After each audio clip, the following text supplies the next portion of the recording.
Maghat ayan.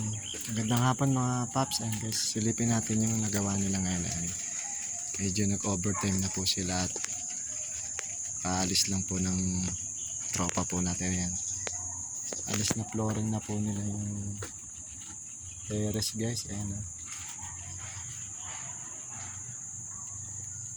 Ayan guys. Ayan guys. Ayan, grabe oh. Tapos dito, yung sa left side po, ayan, medyo narap. Medyo makinis na rin po.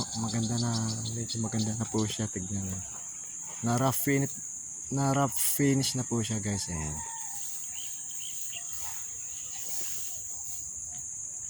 Ayan, kalahati na lang yung isang kwarto doon. Tsaka sa pinakagilid po natin. So po siguro nila yung sa kabila naman po guys. Alright guys, God bless. See you around.